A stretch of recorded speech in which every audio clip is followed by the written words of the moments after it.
Awesome. So yeah, maybe Martin, you can kind of start us off by giving a quick introduction to Echo Generation, telling us about your inspirations for the game, yeah, how it started about, and yeah, what you're doing with it. Well, this game draw a lot from my own experience growing up. Of course, it's not a biography. I never met, well, I cannot really talk about any of the spoiler, but first of all, I didn't have a raccoon in my hometown.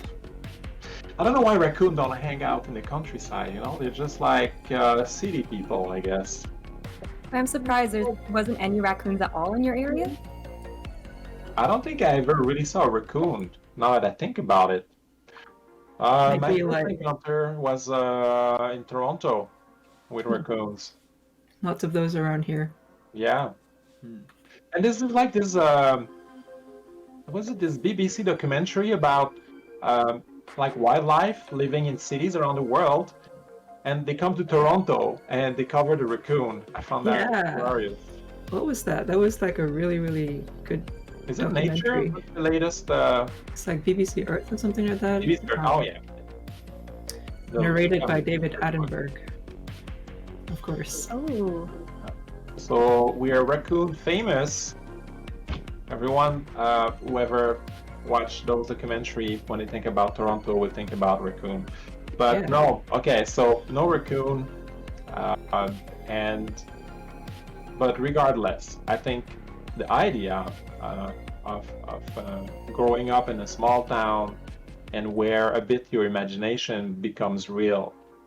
So what if you were in a world where everything you think about when you're a kid, everything you imagine that could live in the forest or in outer space is actually not a fantasy. And it's not the idea that if you think something, it becomes real. No, it's not, because some movies are like this, where or a Death Note, or if you think about something, then it becomes real. So this is not about you think about something, it's real. Is that those things already exist, and they're not necessarily surprising. Like, it's not the first time you saw a talking raccoon. Like, this is just how it is. And this cabin in the wood is similar to also a cabin in the wood that we had.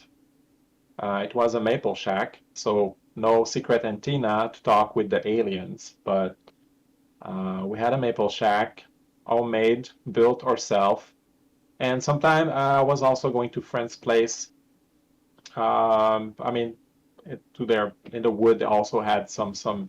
We're not talking about a cottage here. We're talking about a place that doesn't have electricity or anything. It's just like something you put up together, and either you use just to, very rarely to make maple syrup, or you go as just somewhere where you stop if you're on a journey to go somewhere else. So not meant to go there past the weekend. Usually, it's very rudimentary. So you want to have isolation, and you cannot sleep over there unless you have a lot of layers if it's in the winter. So this is a bit a game that draw a lot of the pop culture I consume over the year also, and everyone, I think it's a very collaborative game where everyone put in their ideas and inspiration. Often there's like just a guiding directive, but people really, make it their own when they start creating characters, environment, animation.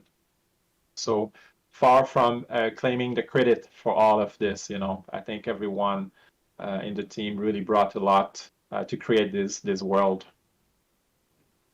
Yeah, definitely. So, yeah, the Maple Shack is something that I have yet to visit in person. I think that would be really cool. Yeah. I also One like day. that these.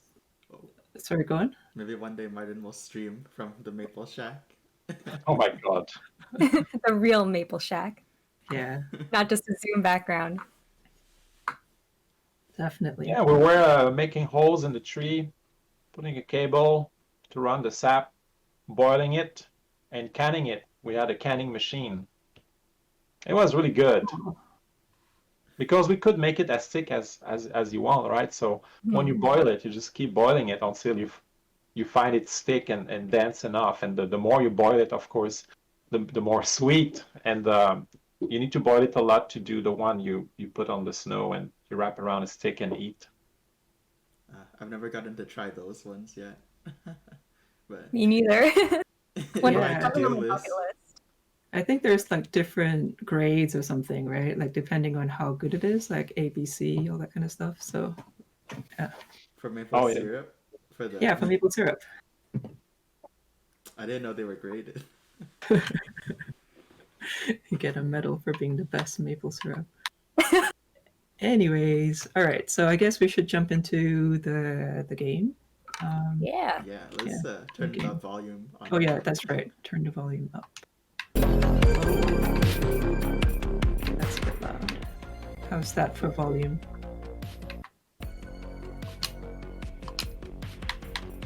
All right, new game. The bedroom. Bedroom. Awesome. So yeah, Danielle, this is one of the levels that you were designing. Can you talk a little bit more about this level? I especially love like this area here with the posters. Well, the posters were so much fun to design, especially because it was like a lot of just based off of old school movies. So just like remembering some of the movies I watched when I was like really young. Actually, to be honest, I haven't watched half of those movies that I based it off of, only because I was like literally 5 when most of these came out. But there are a few I watched later on in life. Um, Nice. but yeah. And what's this To with give an example of the creation process, sometimes it's very detailed, but sometimes it could just be, oh, we need a wall with posters, movie poster because the hero is a bit of a film geek. And I think that was just the direction you had, and then you had to go from there. So what was the process to create something from a very broad and not very defined directive? Um, yeah, so when I had just kind of like a prompt for it, I guess like because it's really easy to think about things that we've seen before, right? And also I kind of like the idea, especially in a lot of games that I play, I love little Easter eggs where you kind of know where their inspiration comes from, especially for something like a movie poster. And because this is set in such a specific time period, we already kind of have this like nostalgic feeling for the like early 90s for a lot of people. So what better way to showcase that than taking inspiration from things that came out from that time period. So that's where I kind of got the idea to kind of incorporate some of those movies that we grew up with into the design for the posters. And then it's fun like hearing people like try to name which poster is which.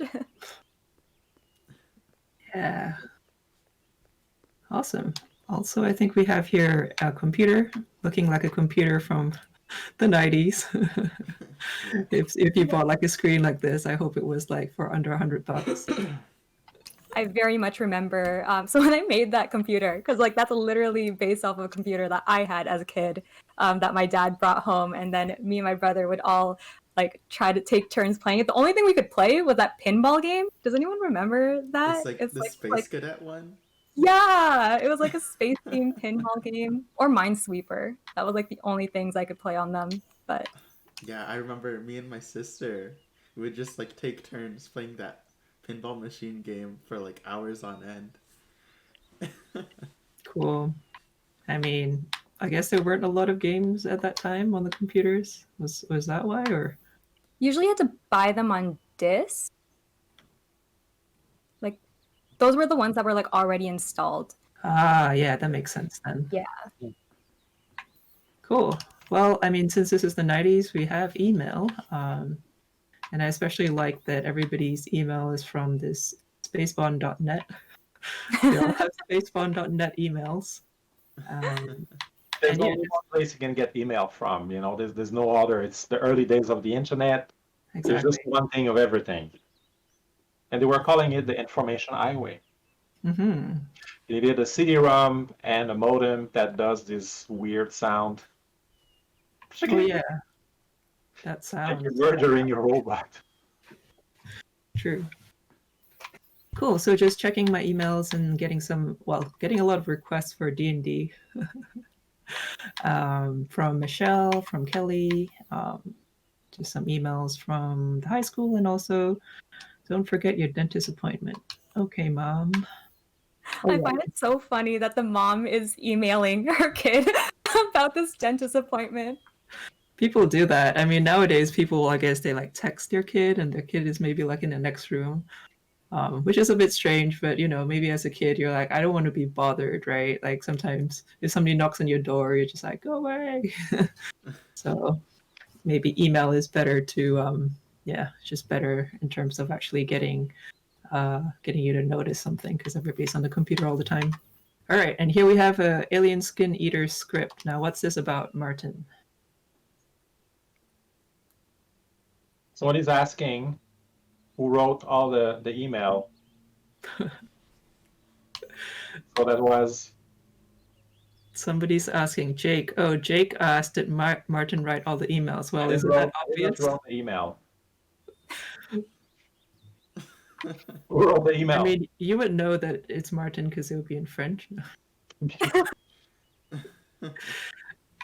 Yeah, I mean, the writing is a bit of a collaborative process. I think people wrote a little bit of everything. Yeah, there's been different person on the team writing different part. But I think it's not like, of course, is not a documentary. We're not making a historical representation of exactly how it was in 1993. It's because it goes with the title a bit. I won't get into much of the real meaning of it, but one of the meaning is the memories of when we grow up. So that's the echo of our generation. So there's a bit of mishmash of different time period. Because some people in the team, they grew up in the 90s, some in the 80s, some in the 2000s. So everyone bring a bit of their memories to this world, which make it, I think, very amazing to see all that coming together and kind of seemingly merging into something that feels coherent. Awesome. So yeah, Alien Skin Eaters is just a script that our main character Dylan here wrote. So he's a kid, but he's also got this big aspirations to be a filmmaker, and so he's making a film with his friend and possibly some other people that you'll meet along the way in this adventure. So, I mean, if you play the demo, you can read it, but I'm going to read that. Exit. Cool. All right, so if you're in this room, the important thing to do, please do not forget to pick up your comic. And we start the demo right away in the room with Dylan. But in the full version, you're going to be able to choose different characters and name them. Definitely, yeah. Yeah, that's fine. So, We Justin, already have it. We just removed it from the demo. tell us a little bit more about the skills and how you can kind of use these weapons in the game. Okay. So with each comic book will unlock like a new skill for their respective player character. So in the demo we give you two characters, which is like the little sister and Dylan, our hero. So each comic book you pick up, they belong to a specific weapon, and right now you have the original first weapon unlocked, which for Dylan's it's the hockey stick. But then later on you get like some gloves for the little sister, and we'll continue to unlock more weapons as we progress farther into the game. But not for the demo. For the demo, we just stick with like the main weapons for the two characters. Cool. All right. Here we are in the living room. Hello, Mom. I feel like even after watching the game so many times, because we've been working on this, some people almost for a year now, if we put all the time back together, and I never get tired to see the environment. Really great work from the art team.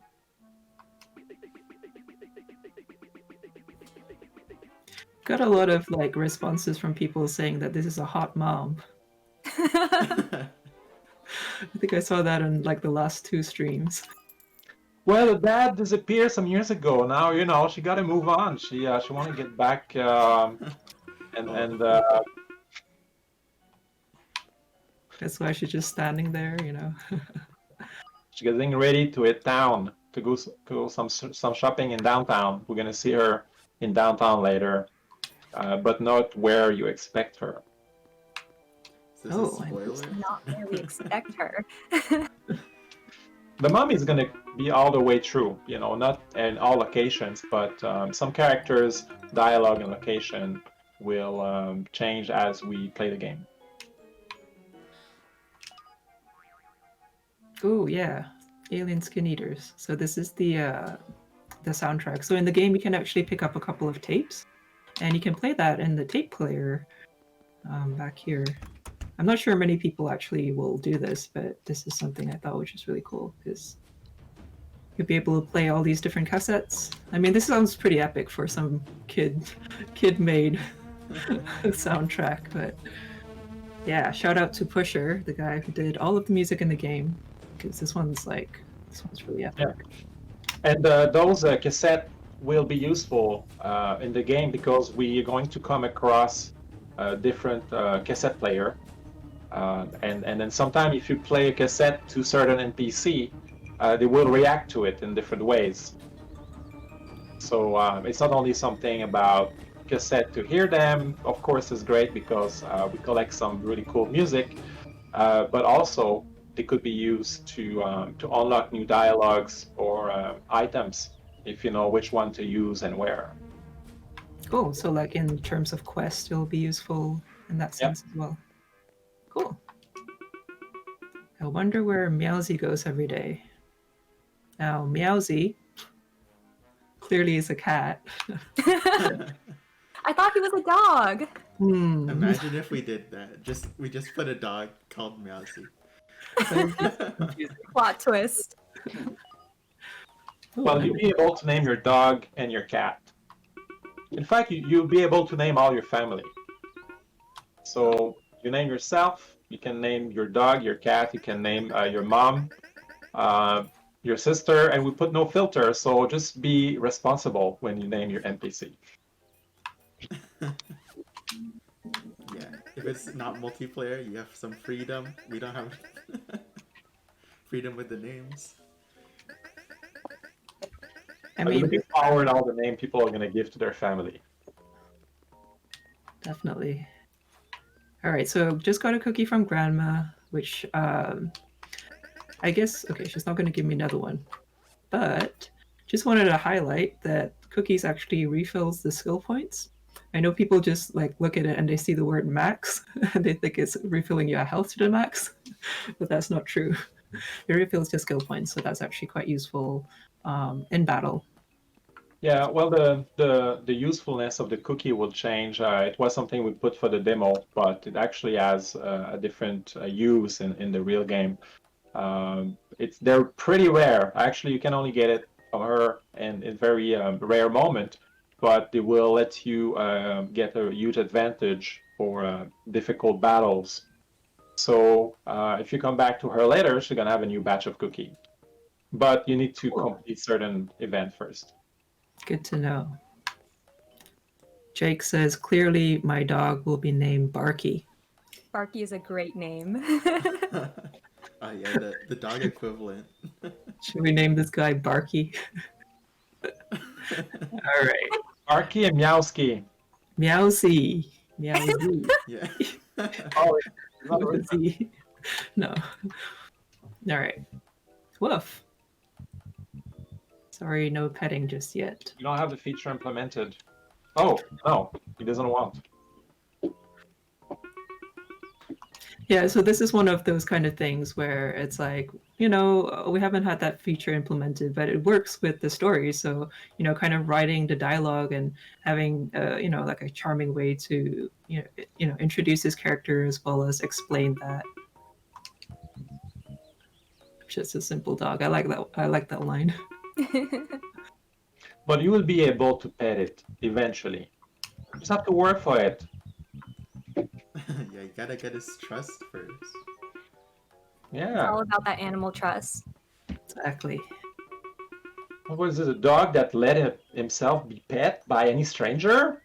Bit of respect, you know? Yeah, you need consent. It's important.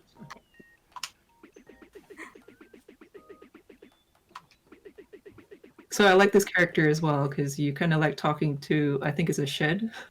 You see his like little eyes there, and you know, maybe like later on you'll be able to see who is inside. Who knows? A raccoon, of course. That's the No, biggest no, plot it's twist. one of the kids. I mean, this one's quite an intellectual raccoon. The kid, they don't do alliance with the human. Hmm. Unless, And that my tree God, house. I cannot spoil too much of the game, but there's something later that happens. Can we tell about the raccoon we meet later? Probably not. Probably not. Because there's one raccoon, only one, that is not in downtown. All the other raccoon are in the suburb, but one. And there's a reason for it. Hollow the Wise Wolf is asking, what's the inspo? For which one? For the game in general? What the inspiration for the game? There's so many inspiration. So many.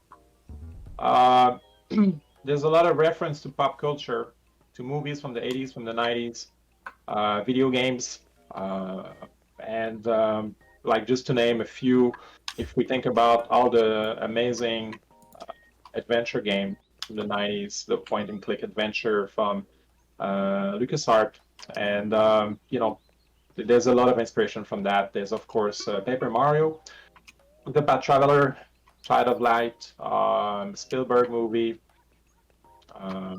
Point Break. I don't know, anyone else can throw in some inspiration in there that you can think about? Yeah, The Goonies. Yeah, was a good one as well. You know, kind of like movies or you know, films with that kind of childhood nostalgia and spirit from the 90s, 80s, 90s, that kind of thing.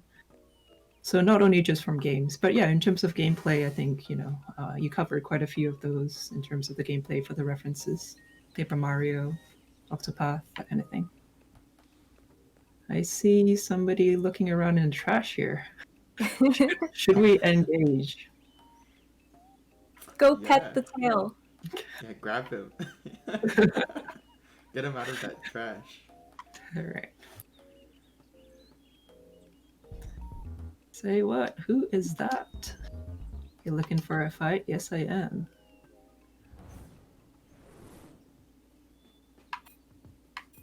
Okay. Are you able to beat your own game? You know, I need to focus here. Okay. Oh yeah, missed that last X. Not bad. Oh no! You got punched by a raccoon. See, I'm gonna avoid this one. I actually don't like entering sequences. I'm just gonna punch this raccoon. Yeah. Anyone that had any issues with raccoon in their life, this is a game to release the stress, the pressure against a raccoon in a fantasy world. I love Maybe they- raccoons. You like them or? I do like them, but I am scared of them. I would not fight a raccoon. Some people have them as pet. I'm like, what? How can you have a raccoon as pet? It seems pretty wild. I don't think you can train them. Like, would you leave a raccoon on his own in your house overnight? I feel like I their don't- instincts would yeah. still kick in. Yeah, it's just like That's- rummaging through everything. It's a recipe for disaster there. I wouldn't even let a duck alone in the house overnight, you know. A duck. Quack quack. Not the woof woof, quack quack, duck. That's so, that's so random. Some people have them as pet too. It's because you've been watching that YouTube channel about ducks, right? I Yeah. think you're supposed to share that link, but I'm still waiting.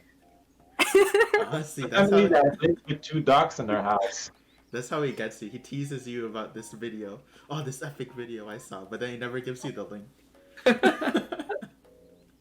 Yeah, I we're all couldn't expecting find that. Like if I Google ducks living in a house with family, nothing comes up. I couldn't find it back. And just one day I was randomly clicking and I started watching it. It was in Japanese too. I don't think they show up result from search in Japanese. Yeah, you were like their fifth view on YouTube. They were even dressing them up. They were putting a little costume on them, Oh, taking did it have like a backpack and then it walked around town and they give it like a fish? never. It's always in the I house. saw a Always. different video. Don't go in town with the duck. So many good duck videos. Yeah. They're very friendly though. They really seems that they have a favorite in the family. They go and they look around. They don't see the guy. And then when he comes out of the room, they run to him and like with the beak, they like pull on his pants. Like I don't know what they want, but they talk in duck language. All excited. So the DLC, it's only $5.99. You get one duck. Yeah. Duck special DLC. But it's overpowered. You can beat every enemies very easily with it. So it's pay to win. It's a duck that have lasers and could fly, make a tornado of fire. We need to get a Canadian goose in there. Yeah, you know what? Our That is a game, great yeah, we need a Canadian goose in our game too. Yeah. They're vicious. Sucks. Don't mess with them. Yeah, just to be clear, we don't have any DLC or skin. You buy the game, the whole thing. I mean, at the moment, there's no plan for anything else but a game with no microtransaction. Just a game that you pay and you can play. Nothing else. I love seeing the raccoons like fight stance. It's so cute. All right, did that one. Oh yeah, we should add the colors again for We should, the yeah, buttons. definitely. Yeah, I actually think more in color sometimes. Than... Oh yeah, the Xbox colors. Yeah, they're pretty cool. Okay, Some so people are more visual for colors. If they look at the colors, the muscle memory act faster. yeah, it's just like mapped out in your mind in a different way. Cool. Anyway, so this is the level up screen. We can choose a different stat to upgrade. So yeah, maybe we can talk a little bit more about this and maybe how it's a more simplified system. Justin, do you want to expand? Well, we could talk about the system we had before because we totally changed it. We had a whole different level up system, but it was problematic. Maybe we should talk about this one first, or is it interesting? I guess I can mention the old system of it. Our old system, we had like various. If you've ever played like Castle Crashers, it was basically you put in a bunch of skill points into one stat, and then whenever you get like a group of 5, that would count as one skill point you gained. But like through some testing, I guess it wasn't like clear how the level up was working and how the skill points were working. So we just made it like super simplified. I'm actually like very happy with how it turned out. With you get one skill point, which is one actual stat you get each level up, and it's very simple. And I like I just like the simplicity, and everyone seems to understand it instantly. Yeah, definitely. And it's also a little bit more inspired by the older Paper Mario. I think 1,000-year door. Yeah. Yeah, of course, whenever I want to do just a copy of a game is not interesting, and also people already played those games. So we're trying to do a mashup of different inspiration and put some twist on it. So we don't have the same stat, we can upgrade. But of course, there's a strong inspiration from the old school Paper Mario. And one of the interesting things for making this game is this game has been made entirely remotely because of the pandemic. We started to work on it. I mean, there's been some prototyping and pre-production a bit happening over the last year, but the real production started right after they announced the global pandemic and we had the lockdown. So some of us never meet each other in person. Yeah. Yeah, like Justin. Never meet him in person. Yeah. Yeah, Never For meet after the and quarantine's over. oh, sorry. Finally we've not meet the seen your team. we've not seen your bottom half. Maybe you're like Yeah, maybe I don't have legs, weird you down know? there. We never saw each other bottom half. We're just top people, you know. We should stand up. Maybe we have Yeah. legs or mentors. One day, no, I'll save it. It will be like a big reveal when we get back to like studio. Oh, I got legs, guys. The big shock would be the height because we all see each other at the same height, and then Yeah, it's really like, oh my god, you're so tall. yeah, you know, That's very true. yeah, how tall Yeah, are I you have no guys? reference for height. Just so you know, Martin's Assume really I'm tall. really tall. We'll go with that for Okay. once in my life. Let everyone assume I'm really tall. Okay, Danielle's the Well, tallest. probably we're going to be able to see each other next year at some point. But when we launch a game, we like to do a party, a launch party, but it won't be possible until it's safe for everyone. But that would be fun. Maybe we can have a delayed launch party. Because of course the vaccine it's been approved today by the government of Canada. So I'd imagine the health worker will get it first, and then people who are the elderly, and then people who are doing essential services. I'm not sure how they're gonna do this kind of who's getting it first, but I don't think I'm gonna be there in the first one. So for sure, and other people should have it, of course, first. So maybe in 6 months, 7 months, who knows? Maybe the regular people will get it later, but at some point next year, hopefully, we go back a bit to normal, and then we can finally meet all the team together. Yeah. But it's been still, I think it was not so much of a problem to work remotely, regardless of the situation. We adjusted, and we have some meetings. Anyone want to talk a bit about our process to work remotely? Yeah. I think we have a good process to work remotely. Like we all log on around the same time. We have our Skype chat where we post our work in progresses, ask questions. We have Zoom meetings so that we're always like keeping in touch. And then we even have like a Zoom hangout every weekend so that we also have like casual social time. So I think we have like a good balance that we can still, even though we're all working remotely, some people started this year and we never actually saw them in person, but we still get to have that like team connection happening. So Yeah, we started some of the Zoom, casual Zoom Friday. Now it's a thing.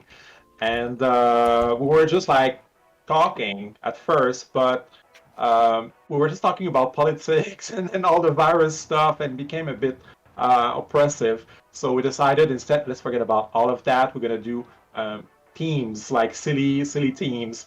Now it's like Pirate Friday. So everybody have to dress up and kind of pretend we're pirates. So we built our own kind of madness there over time. What were the team we had? We had so many of them. yeah, we had like pirates, we had medieval pub. We got like We a had- cyberpunk. Wait, or yeah, we had. Oh like yeah, a we did have the cyberpunk cyberpunk one. Yeah, we should do another one of That that would be for We like have to. for this week for cyberpunk release. exactly. True. Okay. Everyone's a cyberpunk character again. Yeah, I'm down to bring out my pink wig. cool. I have to get a wig. So this is Martin an can area. like shave off the side of his head. Oh yeah, I was just waiting for an excuse to do that. Shaving your head. Oh yeah, Sure thing. Byron. What was the what's the inventors like? What's he about? Well, this guy, I think is because when you're a teenager, often you find your parent lame. And I think there's very few escaping that. Your parents are lame, whatever they do. Even if your parent are super awesome, even if your parent is, I don't know, like Captain America or Iron Man, you always look at them differently. And there'll be someone in your environment, like in your town or in the suburb, that is this kind of cool neighbor that is kind of more or less the age of your parent, but you have that kind of a cool connection with them. And in this case, this guy is the guy who like to play in his garage to try to invent stuff. He's a bit of a mad Inventor. And there was a post on Reddit recently about a dad who made a plasma thing in his basement. And I was like, oh my god, this is like this guy. So those people exist, you know. They have time on their hand, and they go at hardware store and they put some tube together, and suddenly they have this crazy device invention. Of course, also inspired by, you know, Back to the Future and Rick and Morty. But we wanted to do our own version that is not so eccentric. You know, it is not someone you could put in a mental institute.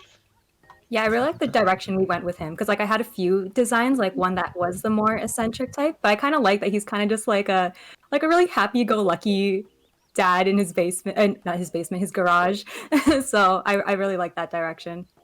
Oh, although the Wise Wolf, I wish I had a father. Well, you know what? Or hero too, because Dylan doesn't have a father. He's gone for a couple of years, so we're looking for him sometimes. Yeah, I mean, there's a lot of things going on here. There's this missing kid, you know, he's Dylan, the main character, is wondering about his dad. There's this traffic cone that this guard dog seems to be guarding. And looks like I'm also looking for my friend, Arius. And we also have a missing cat. Oh, There's yeah, a lot right. of missing This is people. There's nonstop. missing. Everyone's missing. Yeah. I mean, like, I don't think I want to pet this dog. All Maybe. dogs deserve to be pet. It's true, with consent. I found a sandwich. Okay. So here's a excellent parking for this car here. This is like the Coco walkthrough. If you ever get stuck. with commentary. All right, so that was just a little puzzle there to get the guard dog to look away from the traffic cone. So here we are with one of the quest items. So for the people who joined, we're the developer of this game. So if you have any question, just you know, put it on the chat, and we do our best to answer. This could be kind of a partly ask me anything, I guess, for almost everything. We cannot tell you any spoiler. There's a lot of stuff coming in the game that we've been working on that are not in the trailer, they're not in the demo, and are totally amazing. I'm not doing that just to hype it up, but I can't wait to share more of the game when it's ready next year. Cool. All right, so now we got little sister. Yay. Run away. Just wanted to highlight this episode right here. Oh, so a question from Jumbo. What are some technical challenges you face during development? So I have many I could share, but maybe Justin, if you want to start. Technical challenges. Technical challenges. I guess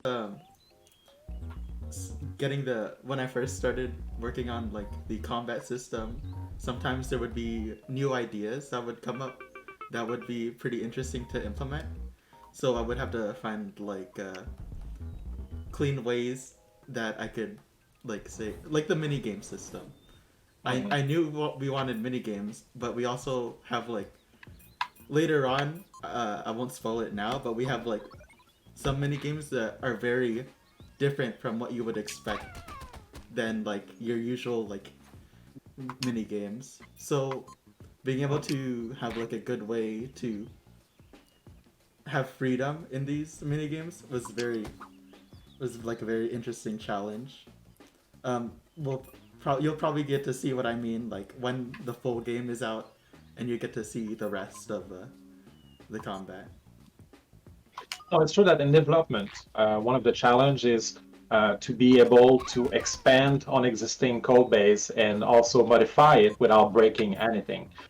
Because you already reach a certain point in development, let's say you have 5-10% of the game, and then suddenly, okay, we need to expand that feature because now there's more requirement in this example for a mini game. So you need to build upon it without destroying everything that's already there. So that's an interesting challenge definitively, and it keep happening as we come across different requirements for combat because we want to keep everything fresh and new as we go. We're going to have different type of attack and monsters.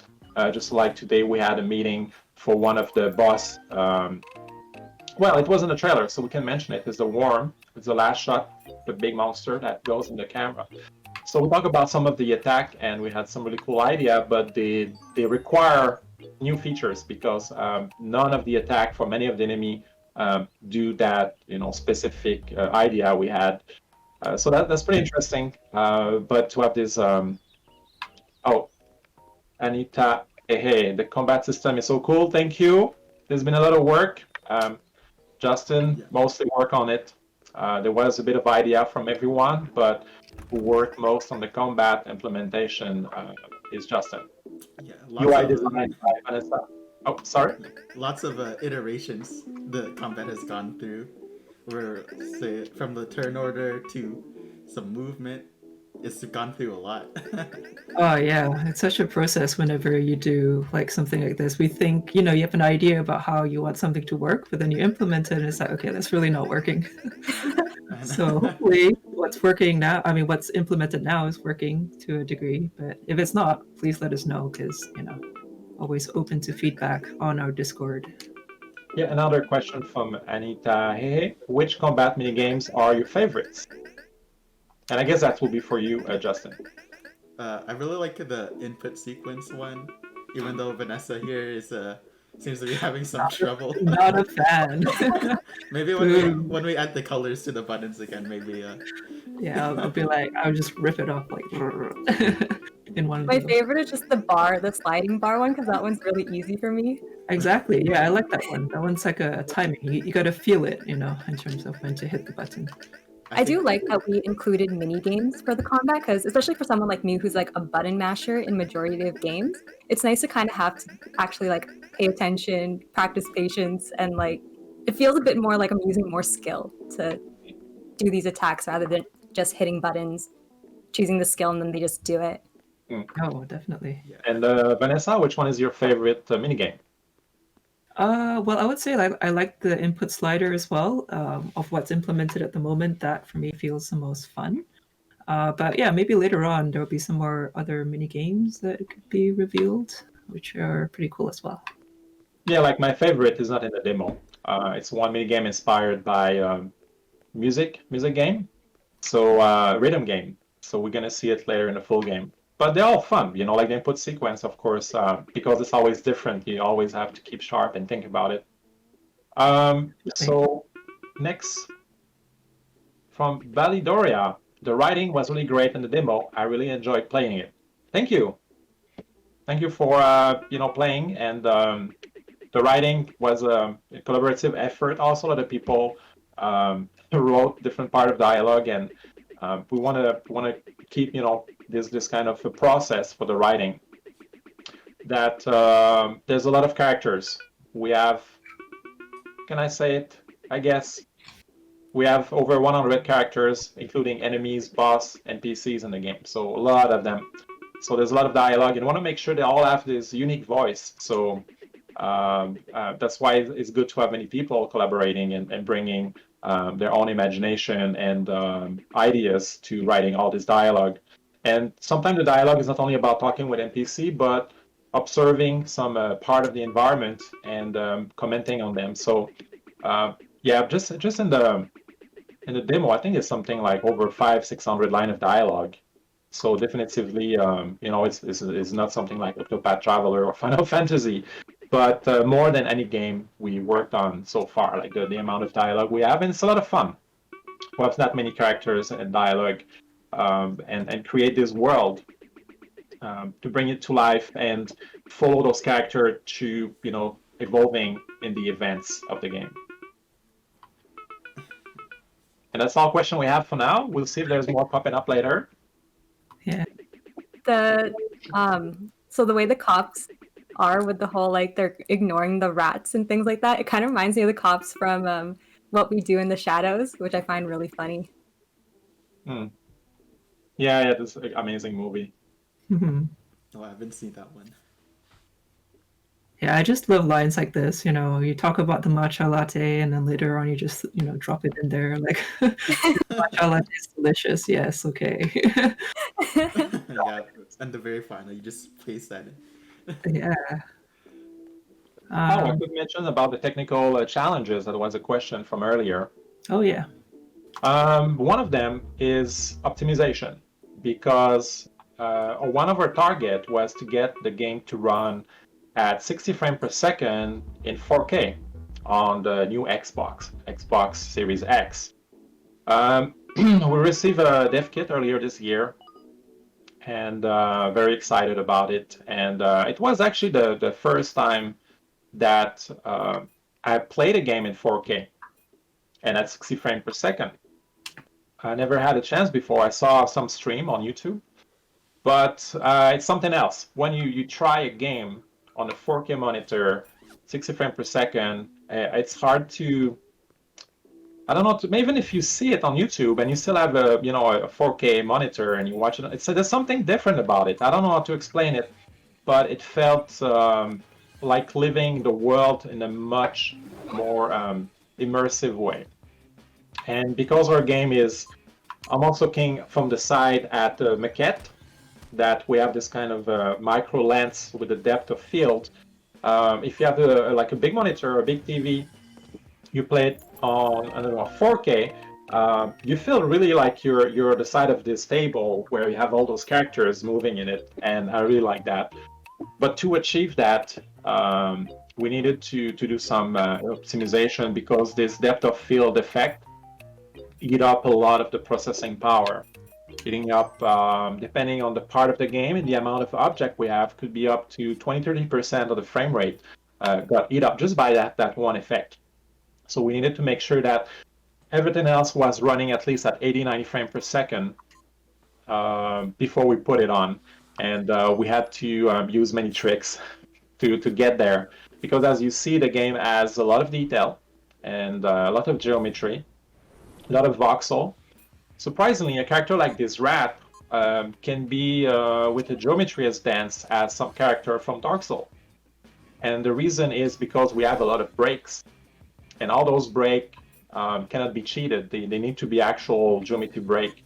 And often what you do is when they have like a knight with an armor, you could have a pretty much low res piece of armor, but you use Oof, that's brutal. UV bump to give some detailing on it, and it looks pretty realistic.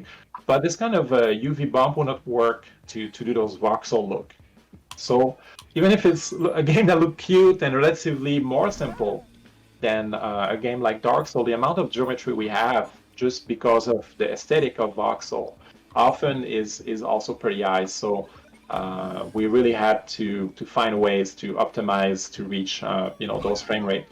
But it's there for the demo if you have the chance to play it on Xbox Series X on a 4K TV, or otherwise on your PC too. If you have the hardware for it. I think I'm not sure. I never tried it like on a 10.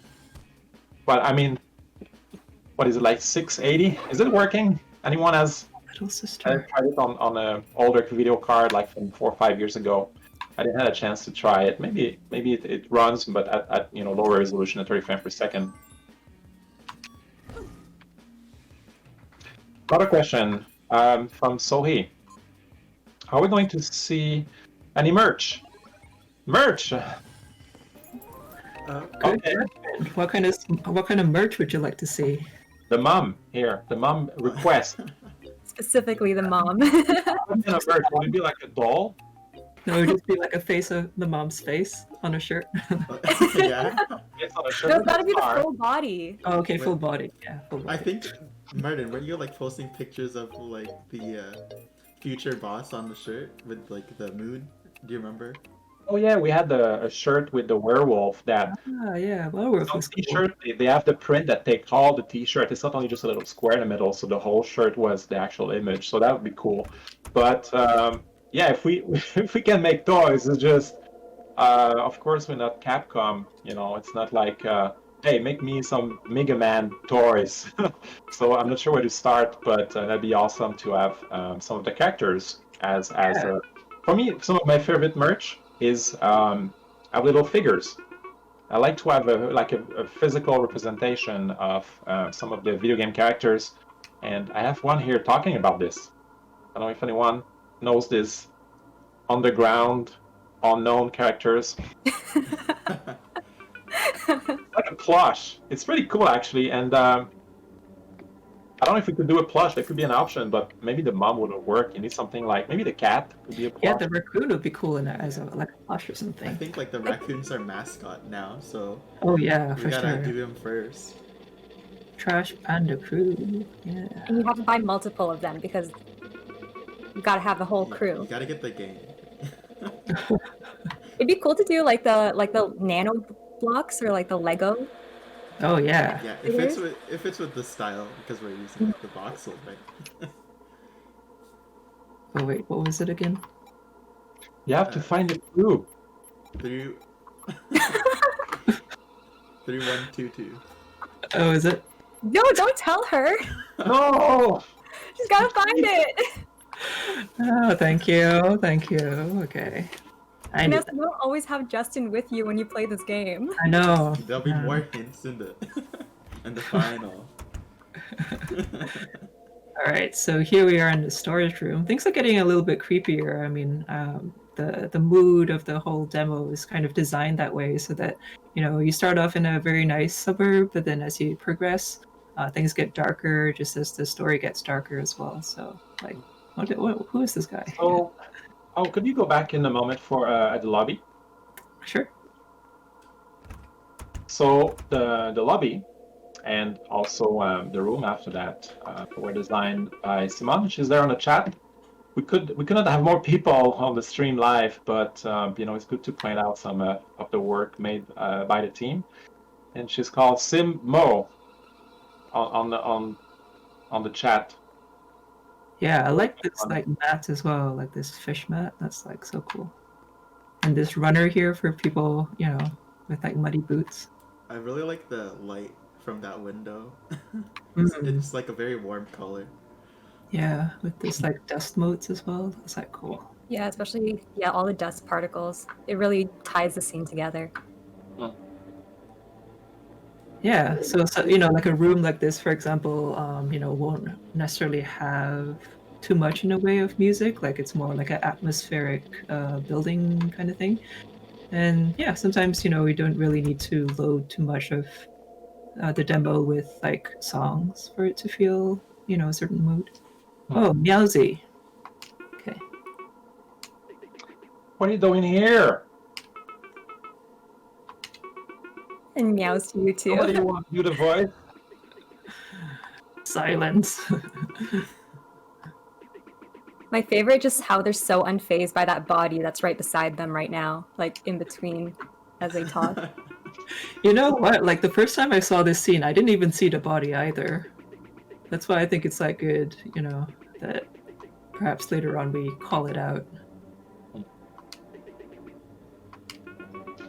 Yeah, when you look at all the details in the game, it's quite striking, and there's some pixel art, but a lot of it is voxel, so they were placed by hand, every single one of them, and some environment could have millions of voxel. So it's really a craft.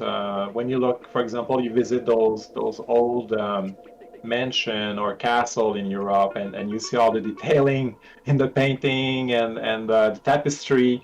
This is the kind of work that we've been working on, and it's congrats for the patience to go and put all those detail in those environments.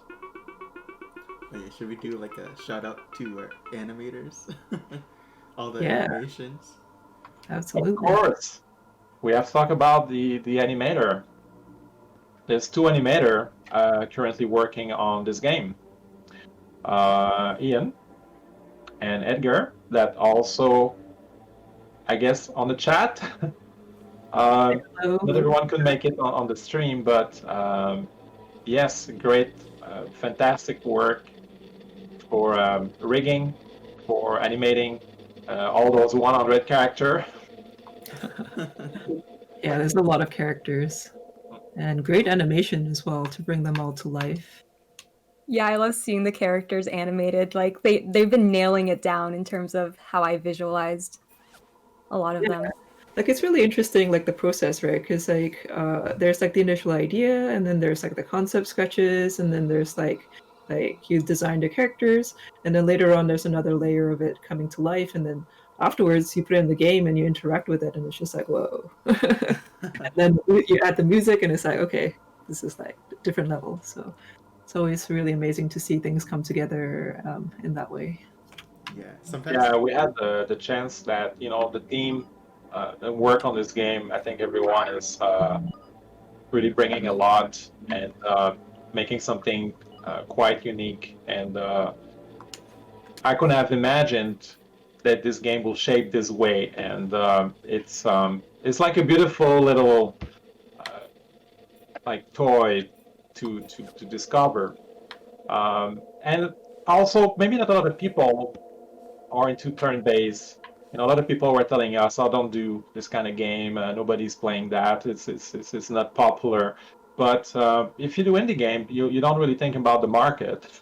You don't think about what the market wants. You just think, "Hey, you know what? I love those kind of game, and it'd be awesome if we have the chance to work on something inspired by all those movies we grew up to watching, and Paper Mario, and also Octopath Traveler and Child of Light, and we just went ahead and took a chance. Hopefully, some people will also be able to share the excitement for what we created.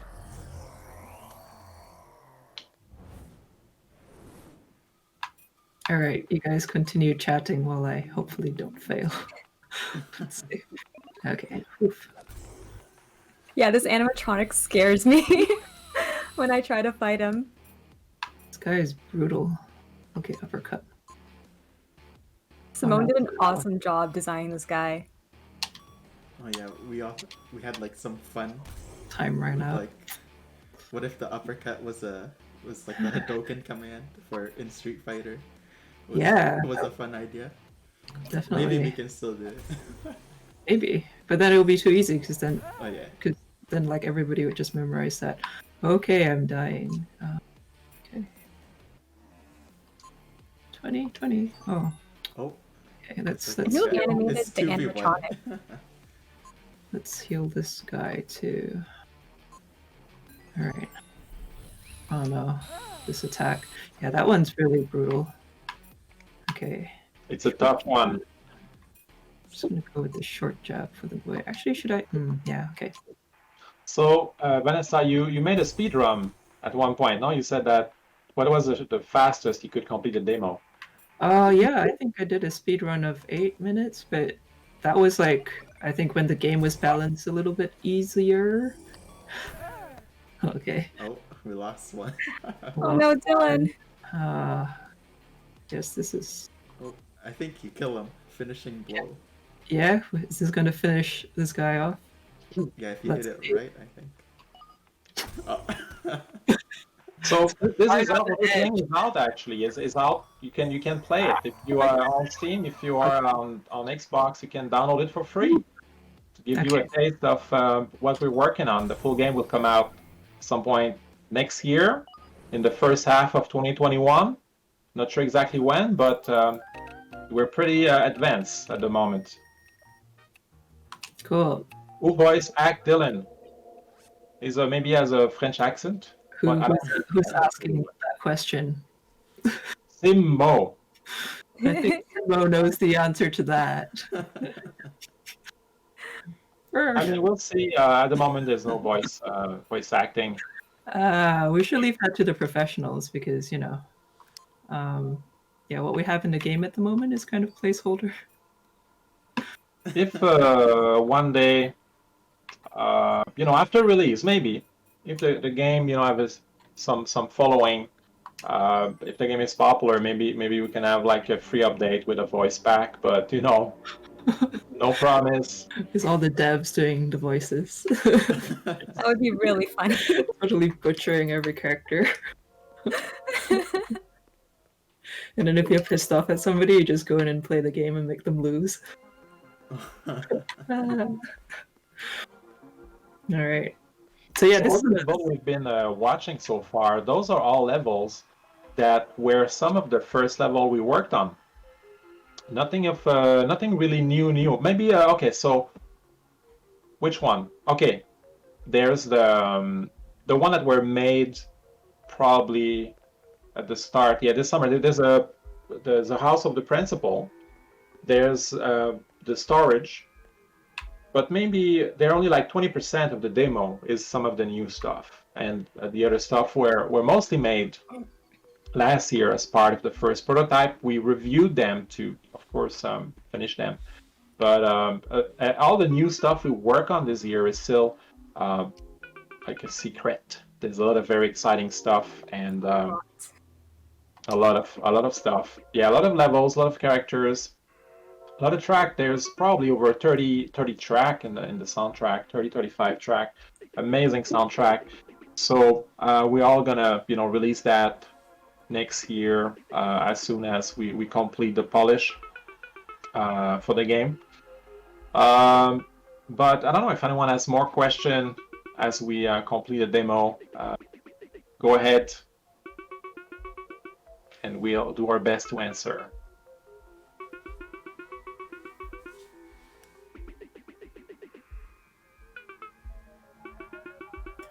Oh, Meowsy. So the spaceship was designed by Danielle. How was it to design the spaceship? It was fun. I liked designing the spaceship.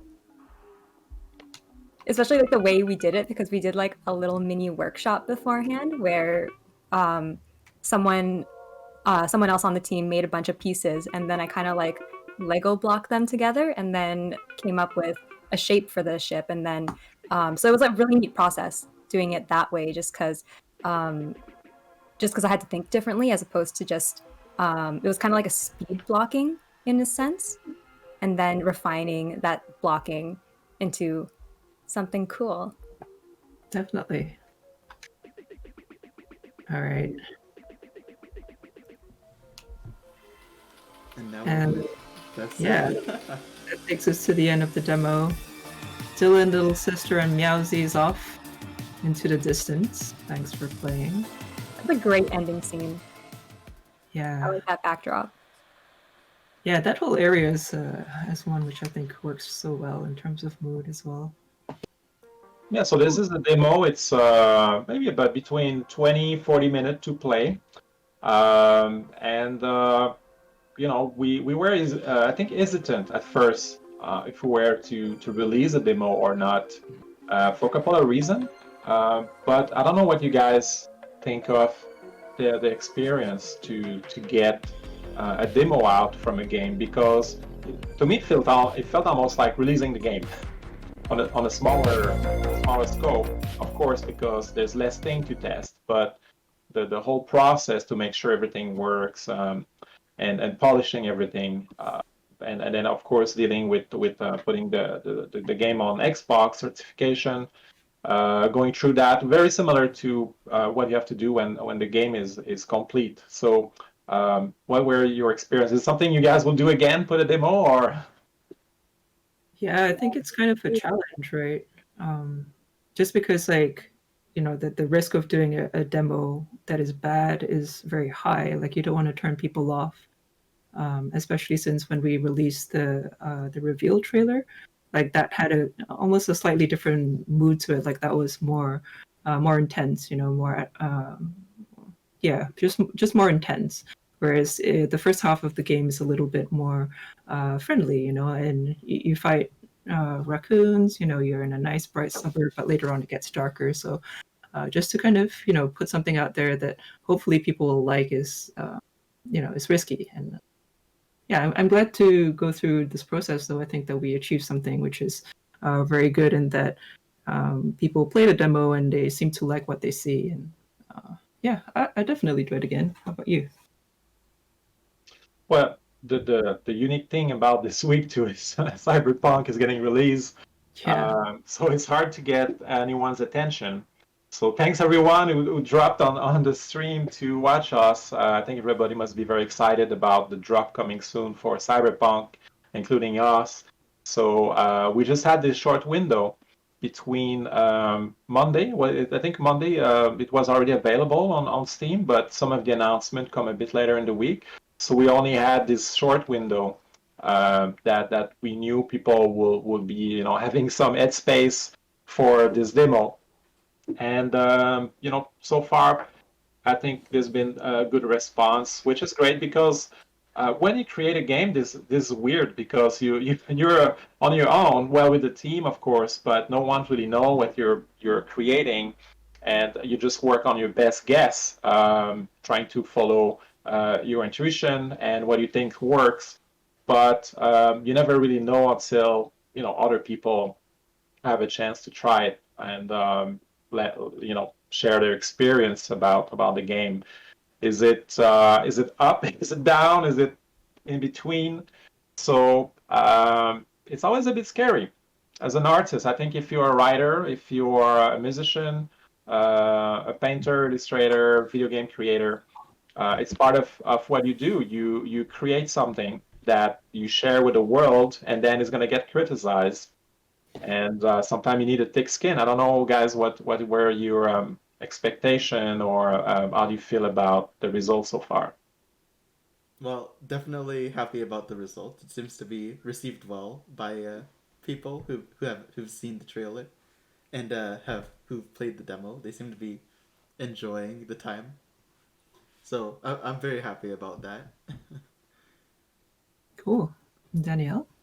Yeah, I'm definitely happy with what we've been able to like accomplish with the demo, and also to be able to have something out there to finally be like, hey guys, here's what we've been working on, because I know a lot of people I know have been like asking how things were going, so to be able to like have a physical thing to show them is very nice. And yeah, like just seeing people's reactions, especially watching streamers and seeing their reactions to like certain things in the game, especially when that was kind of intentional, that I was hoping they would have that reaction, or other people were hoping they would have that reaction, and they do. It's really exciting, or an even better reaction than what you expected. So yeah, I think there's been a lot of really great comments from people, which is really nice, and a lot of great feedback as well on things that we could improve and all that, which it's very easy to, when you play the game constantly, like when we're play testing or even when we're just making things for the game, that we kind of don't see it from fresh eyes anymore. So to get that new fresh view from people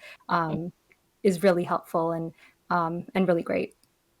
Absolutely. Yeah, because I think maybe sometimes what some people don't realize is that when there's a comment online or someone is writing an article, of course the dev are reading it. It's most likely they're going to read it, unless there's 1,000 comments. But there's some post on Reddit, or someone is writing something somewhere.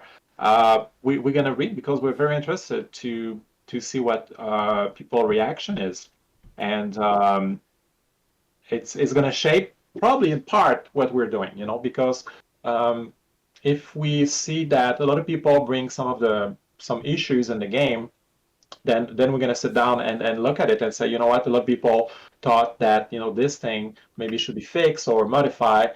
Then it's going to have an impact on the final game. And if you guys have a chance to play it, or just by watching the stream, have some feedback, then please share it. Either we have a community hub on Steam. There's also a Discord channel. Yeah, And, definitely. Let us know. There are many ways to reach us. Like you can talk to us on Twitter, on Instagram, Facebook.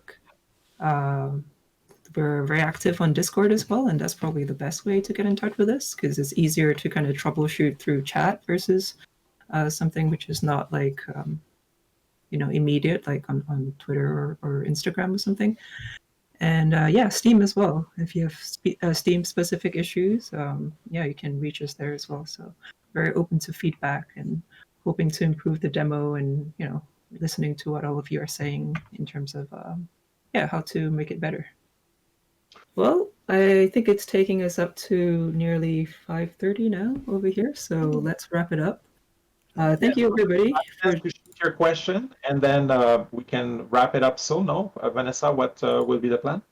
If you have any burning questions, please drop it in the chat, like right now. If not, we're stopping. Wishlist Yeah. us if you haven't Oh, yes. wishlisted. Exactly. So let me just round up all of the things that we're supposed to say, like wishlist the game on Steam, tell all of your friends. Wishlisting especially really helps us out because you get a notification when the game launches.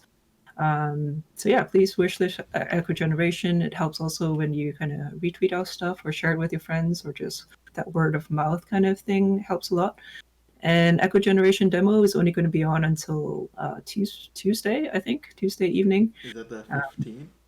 Yeah, 15th. So it's a limited time demo. And if you've played it, thank you very much for playing. Really appreciate you guys giving us the support that way. Find us on Twitter, find us on Instagram, Facebook, and also on our Discord and on the Steam community. And yeah, Maybe we should also post the Discord channel in the Steam broadcasting. yeah, good idea. Hmm. Let me just find that real quick. Discord. Oh, it's gotten really dark in my room. Mine too. I need more Yes. lighting. That's the way. It's the 5:30 darkness. Okay. All right. Thank you, everybody. Hey. Have a good evening. Thank you for Justin and Danielle and Martin for dropping in on this dev stream of Echo Generation. We are the Coco crew, and we'll be going out. Thanks, everyone. Peace. Thanks, Vanessa, for organizing this. Let me see how I can Thanks, stop everyone. recording. See ya. Okay. See you soon with more adventure.